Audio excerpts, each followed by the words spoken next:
Mr. Andrew Goodwin, you're the Director of DTZ based in Abu Dhabi. Can you tell me about the company and your role? Yeah, DTZ is a global property services provider. We've been in the Middle East since about 1977 and represented in Bahrain, Qatar, Dubai and Abu Dhabi. Okay. So what's your main work concerned with at the moment? We're an all services provider internationally, and within the Middle East region we concentrate on core services along the lines of valuation, consultancy, tenant representation and speciality in retail. Okay. What are the differences you've noticed between Abu Dhabi and Dubai with regards to natures of instructions? It's interesting. There's a very clear comparison between Abu Dhabi and Dubai. I think it's almost growing as Dubai becomes more established. It has the property base, and it's clearly a more mature market. Abu Dhabi is set back a bit in terms of its ambition. It started later. It has some fantastic growth plans, but the nature of the instructions are much more along the lines of a consultancy and looking at growth and development, as opposed to Dubai, which is creating instructions from a larger property stock. And clearly there are issues with that property stock in some levels of oversupply in some products and some areas which just need to move on and become more adapted to a more mature market. So what are your observations between the established retail market in Dubai compared to the emerging retail market in Abu Dhabi? Dubai, the retail in Dubai is one of those areas that they've done particularly well, and they've sold themselves off it internationally. And it's really good to see. What we're seeing is that the more recent centres, the largest centres, have gained this critical mass and dominance amongst the retailers and as a shopping destination.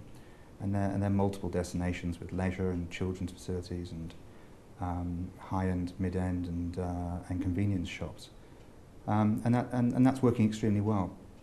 It's somewhat left behind the older centres, which are focused on solely on retail, may not have the same range of brands or the size of offer. And it's those centres which are now looking at improvements and trying to gain some more momentum that's been taken away from them. Abu Dhabi is very different. It's got some mid-range centres which have opened in the last 2 years, but it hasn't opened those regional destination centres yet. And there are some very clear plans emerging as to where they will be. Later this month, Ferrari World opens up, and there's a Aldar scheme proposed alongside that. Mubad will have proposals, and there are some on Reem Island. We're seeing much more emphasis towards tenant representation, retailer representation in Abu Dhabi, whereas it's much more landlord-orientated work in Dubai, where people are trying to adapt their schemes to be more reflective of the market and more relevant to the client base. With regards to the commercial real estate market in Dubai, obviously there is a huge oversupply. What are the issues that you see accommodating tenants to the commercial office market? You're right, there is an oversupply in its quantum. We still see a shortage of very good quality, well-designed, well-located headquarter type buildings. And that's partly as a result of the design of some of those original buildings, and partly as a result of the way that they sold off layers of the building, which has meant that there isn't a consistency between landlords in the whole building. We are still, through our global central tenant representation work, which is coordinated through London, we still see about 80 or 90% of all office inquiries come to Dubai throughout the Middle East.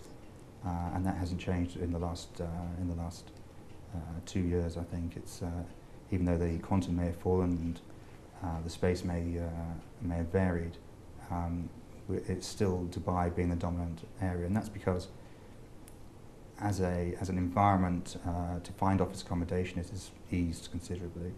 But as an environment to employ people, it's much more easier to house them, to school them. So Dubai's made some great inroads into achieving that, and in some of those areas it's still underrepresented. But the office space itself is still room, or rather we see the demand for new building coming from the headquarter, single occupier, prominent buildings, but built off pre-let requirements or identified tenants, as opposed to this mass building of speculative offices which are broken down into individual floors, which at one point seemed like a business plan, but it was always flawed. It's not how it's done in the more developed markets.